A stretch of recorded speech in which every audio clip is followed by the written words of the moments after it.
நான் பிறந்தது திருவள்ளூர் மாவட்டத்தில் ஒரு சின்ன கிராமத்தில் பிறந்தது திருவள்ளூர் மாவட்டத்தில். ஆனால் படித்தது வளர்ந்தது எம்ஜிஆரை பாடுவேன், கலைஞரை பாடுவேன், சினிமா பாடல் பாடுவேன். இதுதான் என் வேலையாக இருந்துச்சு. மேடைகளில் பாடுவேன்.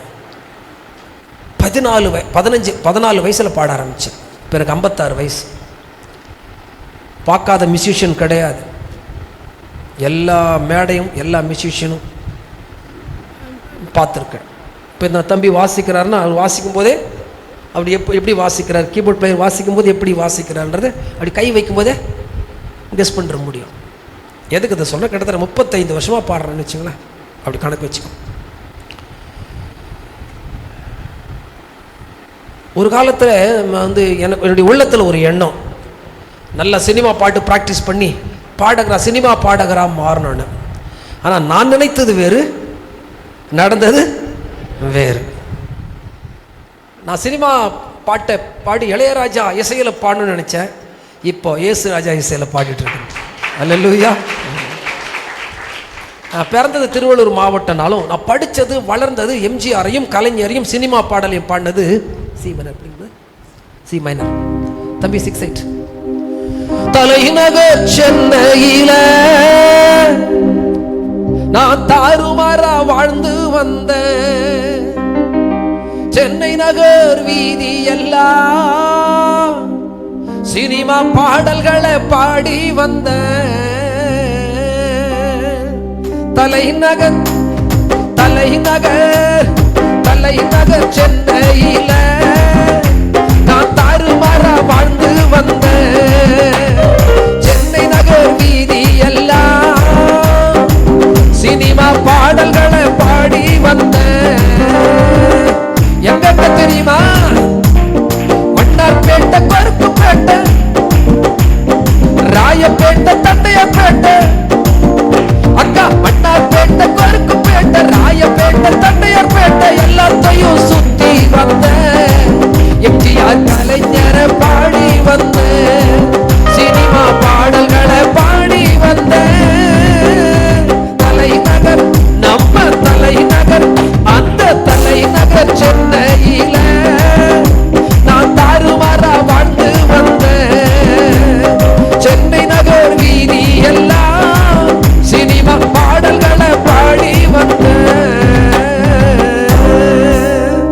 வண்ணார்பேட்டை, கொருக்குப்பேட்டை, ராயப்பேட்டை, தண்டையார்பேட்டை, சவுகார்பேட்டை, சிந்தாதிரிப்பேட்டை, ஆழ்வார்பேட்டை, பல பேட்டைக்கு போவோம். எம்ஜிஆரை பாட, கலைஞரை பாட, சினிமா பாடல் பாட. நான் போகாத ஒரே ஒரு பேட்டை கண்ணம்மாப்பேட்டை. என்னம்மாப்பேட்டை? ஏன்னா அங்கதான் சுடுகாடு இருக்குது. ஆண்டவர் சொன்னாரு, மகனே போடா வண்ணார்பேட்டை, கொருக்குப்பேட்டை, ராயப்பேட்டை, தண்டையார்பேட்டை, சவுகார்பேட்டை, சிந்தாதிரிப்பேட்டை, ஆழ்வார்பேட்டை, போகாத கண்ணம்மாப்பேட்டை. நான் மாத்தப்புறம் ரூட்டை இனிமே செல்லாதராமன் சேட்டை போய் சர்றா திருவண்ணாமலை இருக்கிற தண்டராம்பேட்டைக்கு அனுப்பிச்சிட்டேன். அல்லேலூயா. அங்கேருந்து இப்போ ரூட்டை பிடிச்சி இங்கே வந்திருக்கிறேன். சொல்லுங்க அல்லேலூயா.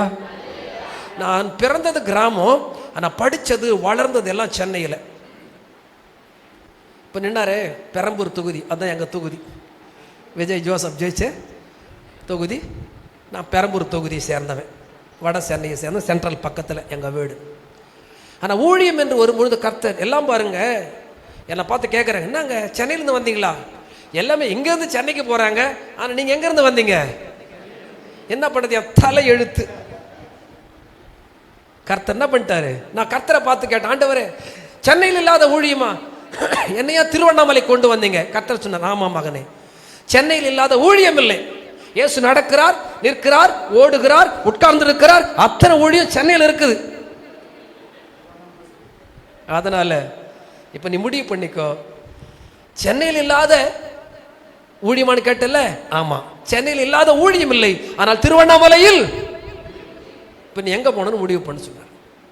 வந்து பார்த்தா கண்ணை கட்டி காட்டில் விட்டா மாதிரி இருக்கு. 1995ஆம் வருஷத்துல வந்து இறங்குறோம். ஒரு சின்ன கை குழந்தையோட என் மனைவி நான் போராட்டம். அந்த கோயிலை தவிர வேற ஒண்ணுமே இருக்காது அங்க. இப்பதான் அது ஒரு சிட்டியா மாறி இருக்கு. ஒன்று ஒரு பக்கா கிராமமாக இருக்கும். 10 ரூபா கொடுக்க ஆள் இருக்காது. 3 நாள் பிளாட்ஃபார்மில் படுத்துட்டு இருந்தேன். ஒரு ஷெட்டு ஒன்று போட்டோம் நாங்கள், தென்னங்கத்தில் போடுவாங்க அப்போல்லாம், இப்போ தான் ஐயாலாம் தகரத்தில் போடுறாங்க. அதை வந்து கொளுத்தி விட்டாங்க. 2 முறை அடித்தாங்க. ஓ ஐயா மாறே, அம்மா மாறே, அருமையான அண்ணன் மாறே, பாசமுள்ள பாட்டி மாறே, தயவு நிறைந்த தாத்தா மாறே, அன்பு நிறைந்த அக்கா மாறே, தங்க மாறே, தங்கச்சி மாறே, சீக்கிரமா ஓடி வாருங்க, நான் சொல்லுறத கொஞ்சம் கேளுங்க, உங்களை தானே தேடி வந்தேன், நல்ல செய்தி சொல்ல வந்து போன வேகத்தில் நடுவில் நின்று ரொம்ப நல்லா தான் சொன்னேன். ஒருத்தர் ஓடி வந்தா, தம்பி நல்லா பாடுறீங்க தம்பி.